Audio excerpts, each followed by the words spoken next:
Yep, that's way too fucking high.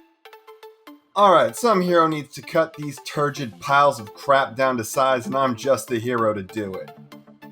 Wait. I'd have to watch the show again to do that. Once again, disclaimer. Nothing I say here, nor what I can prove or disprove, can ever make you wrong for your feelings towards something. At the same time, your feelings towards that thing do not affect the actual quality of that thing. You are not wrong for hating the things you hate or loving the things you love. Though I can't imagine anyone loving these wretched turds. So, I'm probably wasting my breath on this one. I am not sure how to tackle this one. It's 3 short but terrible seasons, with roughly the same characters between each season, so I think I could just tackle it as a whole. But each individual season is terrible in an entirely unique way, and I don't think I can pass up looking at each season as an individual. So I guess I'll start out with a brief overview of the series as a whole and then move on to each individual season. This is going to be a very negative review, so let's start out by being positive this time. What does this show do best? What are its good attributes? Well, for starters, holy crap, I can't actually think of anything. I thought I could at least come up with something. It's 3 seasons long. There has to be something it does well. Every second it can't all be bad. Wow, this show does not let Bayformers hold the title of shittiest Transformers thing without tenacious competition. There's a few shots that have at least some creative composition, and I think Greg Berger is physically incapable of giving a bad performance as Grimlock. Well then, let's just get into this execution. Spoilers ahead, but if you haven't already seen it, don't stop watching, because by the end, I'm going to convince you not to watch this dumpster fire, and you will thank me. Voice acting. God, why? Animation. God, no! Story.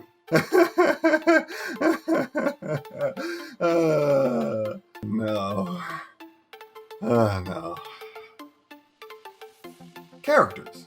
Hey, something only subpar, not actively terrible. Setting. Bland. Resolution. It hurts my brain. Conclusions. 5 out of 10 is just way too high for this series. It's just too damn high. By a lot. Well then. Combiner Wars. This is where the animation of the series is at its worst. It's never professional level, but it's definitely not this. Why is this animated at 14 frames a second? Why? Guys, this isn't a traditional animation where fewer frames means less animation costs. It's CGI. It animates at whatever frame rate you tell it to. Did you just not understand how the export function of your rendering software worked? Gotta get off this. The animation of Combiner Wars is jerky, choppy, and stiff. There are so many fan stop-motion videos that look smoother and better than this show. It is an embarrassment for people to see this show and associate it with people who like the Transformers. Story. If you are a Transformers fan, you are going to hate this. First off, what the hell continuity is this? It seems to be the IDW continuity, but there are just too many major changes to the state of the world for it to fit in. So once again, we have another wishy-washy kind of its own kind of not its own universe to talk about. So that makes discussing this super easy, you guys. Apparently, the plot is supposed to be that combiners are invading the colony world of Caminus at a faster and faster rate, devastating it. One question. Why? Why are the combiners invading Caminus? We are never told or even shown that it is in fact actually happening. We just get an opening narration telling us how it apparently is, but then we are given nothing but information that conflicts with that. For starters, the combiners are all individuals who are in no way aligned and have no common interests or goals. So how they are an invading force with an ever more rapidly increasing presence is a mystery. What's also a mystery is that there is apparently no goal to this invasion, and no one telling them to do this. The ruling body of Cybertron has no enemies, and they are not ordering the attacks on Caminus. Lastly, there aren't that many combiners. No new ones are getting made, and most of the combiners are shown not to go to Caminus. So the invasion is like 3-4 dudes tops. What a tragic and destructive war. If you're a Transformers fan, this next bit is really going to annoy you. Combiners in the series are portrayed not as groups of people with the special ability to form together to become a more powerful giant robot, but as giant individuals with the ability to separate into smaller people so that way they don't intimidate the others around them, and they resent having to do it. This deeply offends me. This is so stupid, I'm actually angry. Whatever, the series doesn't exist. Fast now! Plot is, Combiners smash Windblade planet. This made Windblade angry. Windblade go murder Cybertron. Starscream do dumb shit with magic. Starscream turns into Macross Blob and dies. I think the caveman speak might have actually made the plot smarter. Voice acting. This is actually where the voice acting is at its best. It actually degrades as the series progresses. How do you do that? How do you actually get worse at your job the more you do it? That said, this is only okay. It has the quality of the average fan series, except for Menasor. What were they thinking with Menasor? Hey, great news guys! We hired a YouTuber to play Menasor! Awesome! Can he act? No! Outside that, the acting is stilted and unnatural, like the actors were told to play normal robots. Starscream's decent though. Animation. We already covered this! Moving on! Characters. Combiner Wars' only asset is its characters, and really, its only asset is Megatron and Starscream, and really, Starscream's character is so broken it's more of a detriment. We got access to his inner thoughts in this show, where he thinks to himself about how he's changed and how he wants to help Cybertron, but then it turns out his inner thoughts that we heard were lies told only to the audience, and he's still the self-serving shit he always was. Megatron is interesting, not interesting enough to carry the show, but interesting. Optimus Prime here is the same he's been for decades at this point. Bland, boring, and soulless. God, remember when Optimus used to be allowed to crack jokes and be warm and not a violent walking platitude dispenser? The 1986 movie did so much damage to his character. Kids cried when he died because he was loved. Now his lifeless shell is puppeted through every new series. Windblade flat sucks here. In the IDW comic books, Windblade was a revelation of a character. She was a nerd, a naive, optimistic government official who clashed with all the baggage of the Autobot-Decepticon war and had to learn to cope with this new world she was a part of. She could fight, but she was in no way a warrior. That's what made her good. You don't have to be a fighter to be a strong and endearing character. She was so good, you guys. Such a breath of fresh air. And clearly no creator since has had any idea what to do with her, because ever since then, she's just a generic warrior with all of her old traits bled out of her. And it's the same here, just an angry, edgy warrior. Nothing that made her interesting survived the transition to screen. Somehow they managed to even make her being from a colony world boring, and it's a tragedy. Conclusion. Combiner Wars is an ugly show with a nonsensical story, deeply subpar voice acting, and it spits on most of the characters. Avoid, avoid, avoid. Titans Return. On to the most boring entry in this trilogy, and it's not because it's just the entry with the least change from one to the other. Don't worry, this is no less nonsensical, no less horribly animated, and no less terrible. Story. Alright, this is going to take a while to explain. Trypticon is walking towards Iacon, and the good guys want to stop him. Voice acting. No, there is nothing more to the story than that. Fine. The ghost of Starscream gets trapped in Trypticon's body, which animates against his will and begins to walk towards Iacon. If it gets there, it will destroy it, and everyone tries to stop it from reaching. Until they give Trypticon what it's coming for, which kills Trypticon. What do you want from me? That's what happens! Oh, and a terrible character shows up halfway through. Yes, indeed, Foghorn Leghorn drops in, calling himself Overlord, murders the Mistress of Flame, and then converts Hot Rod over to the dark side. Who is Over Leghorn, and why does he suck, I hear you ask? That requires an explanation. The Japanese do not get Transformers. To them, it's just another super robot anime. In the Japanese Transformers series, stuff like robots using chi to cast jutsus and going Super Saiyan is just normal. So there are just characters introduced in the Japanese Transformers who cut planets in half with wind slashes because they are the universe's greatest swordsmen, and guys who are just too strong to be injured because their energy is too powerful. Quit it, Japan. This is trash. Get it out of my Transformers. Anyways, Overlord is one of those Japanese characters. For whatever reason, whatever weeb writers brought him and Six Shot over decided it would be a good thing if, when they were imported, they stayed the same as the Japanese portrayed them. So here he is, killing much more interesting characters because he's just so darn powerful for no reason, you guys. You just can't even understand. It's over 9,000!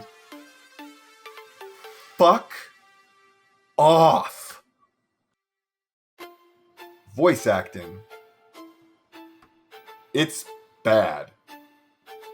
They brought back Peter Cullen to play Optimus, though. They didn't make his character any more interesting, and he dies at the end of the season, killed by a single sudden cheap shot for shock value, but hey, at least they included the one true voice of Optimus Prime in this garbage. Am I right? Animation. I think it might be choppier. This is a 6 out of 10. This? Conclusions. This is a punishing show to sit through. It was truly torturous to watch. Why does Trypticon move against Starscream's will when he's the one inhabiting its body? Why is Starscream's spark powerful enough to animate something 10,000 times bigger than he is? Why did Over Leghorn murder the Mistress of Flames? Why did giving Trypticon the thing he was trying to get kill him? Doesn't that make the whole season pointless? Why do the Seekers just crash into Trypticon's back? Guys, you are shooting at him with machine guns. He's not just going to cease to exist from machine gun fire. He had nothing to do with you idiots dying. You might as well have just rammed yourselves into the ground. The answer to all these questions is the showrunners hated you, the viewer. Or they were just the most inept any human has ever been at their jobs. You decide. Hide from this series. Power of the Primes. Alright, here we go. The creme de la crap.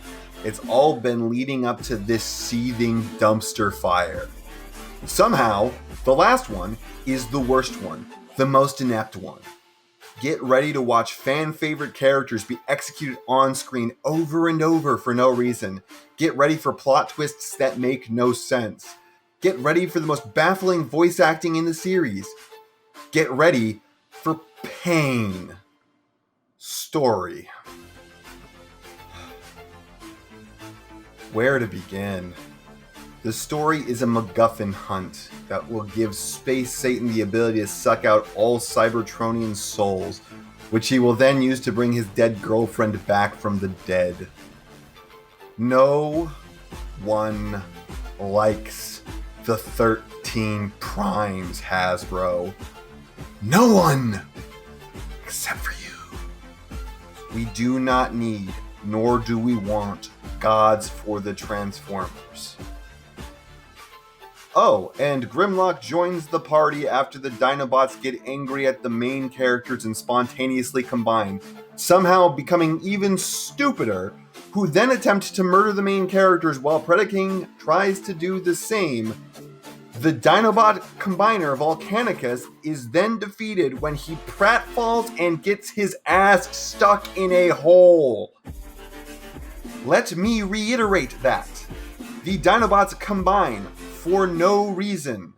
They then attempt to murder all the main characters because they are stupid. While Predaking was available to fight, Volcanicus then trips and falls on his ass. And because there was a hole beneath him, his butt gets stuck and he loses the fight. And to top it all off, the whole sequence was boring as hell. What the fuck? You do the thing that fans have been begging to see for years, but you decide to make it suck like an industrial vacuum. This is the way the show starts. It only gets worse. And what is even worse is we have to watch, for the rest of the season, these two chuckle fucks go around in the background of the show, completely untethered to the rest of the plot, murdering beloved characters for fun. They are completely unrelated to the plot. They are not connected to the main villain in any way. It's like you have a show about an evil sorcerer and the people trying to stop him, but in the background there are just a pair of home invaders murdering the families of all the main characters.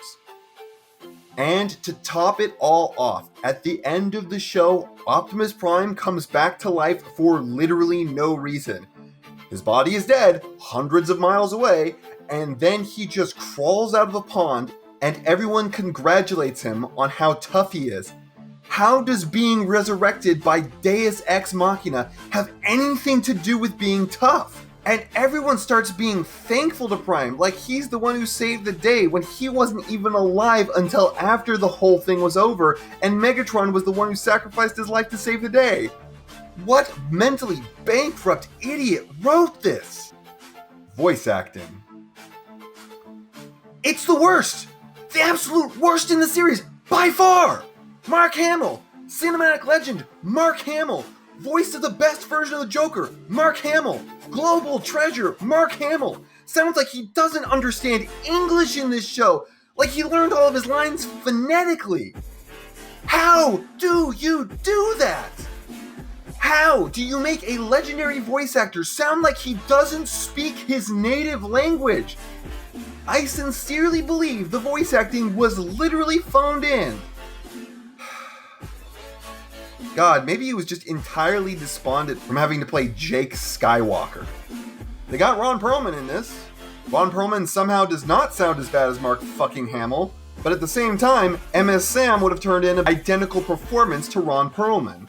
I swear it sounds like when Perlman showed up for the recording, they told him that he was going to get paid a fourth of what he'd been promised. Oh, and Samoa Joe is here. I have no reference for Samoa Joe, but my wrestling friends tell me he is charismatic and awesome. Too bad he's here, because everyone sucks here, and he is not an exception. This was an acting train wreck. Animation. Maybe this is a bit smoother looking than previous seasons.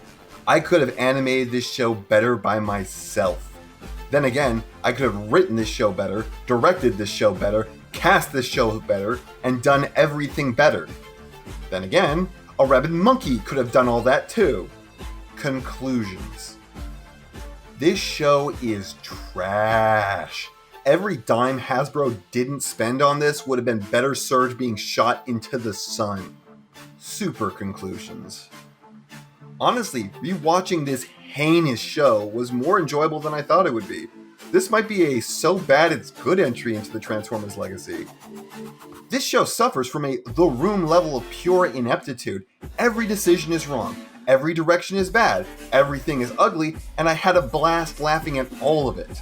Trying to come up with an analogy for what this show is like would be cruel to the mentally deficient, and the schadenfreude is something to behold. And that's not half of what I have to say, but it's enough of what I have to say. Anyways, so I know You know what everyone else tells you to do at the end of these videos, so if you like what you saw here, please do that.